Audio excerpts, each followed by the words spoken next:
Ο πελάτης επιλέγει τις εργασίες που θέλει από το κινητό του. Στη συνέχεια, διαλέγει το συνεργείο που προτιμάει βάσει κριτικών και τιμής. Στο μενού της εφαρμογής μπορεί να δει την κατάσταση του αιτήματος, καθώς επίσης και όλες τις λεπτομέρειες. Στην εφαρμογή του συνεργείου έρχεται ειδοποίηση ότι ένας πελάτης επιθυμεί να κλείσει ραντεβού. Το συνεργείο βλέπει όλα τα στοιχεία του οχήματος και καλεί τον πελάτη για να ορίσουν ραντεβού.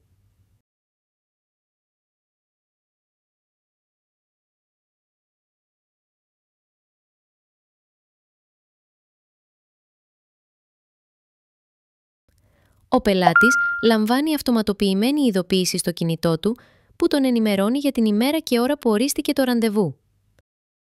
Επίσης, μπορεί να βρει όλες τις λεπτομέρειες του ραντεβού στο μενού της εφαρμογής οποιαδήποτε στιγμή.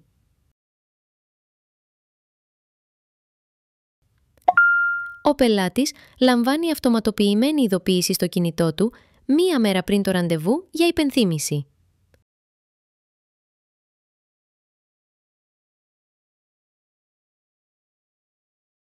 Όταν το συνεργείο ολοκληρώσει τις εργασίες στο όχημα, καταχωρεί όλες τις λεπτομέρειες, πραγματικά χιλιόμετρα και χιλιόμετρα επόμενου σέρβις, καθώς επίσης και όλες τις εργασίες που πραγματοποιήθηκαν.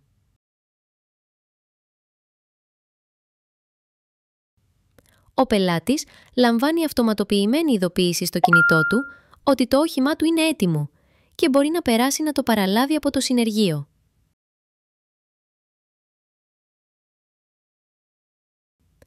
Μετά την ολοκλήρωση των εργασιών, ο πελάτης έχει την δυνατότητα να αξιολογήσει το συνεργείο για να βοηθήσει με την εμπειρία του και τους υπόλοιπους χρήστες του Go Service.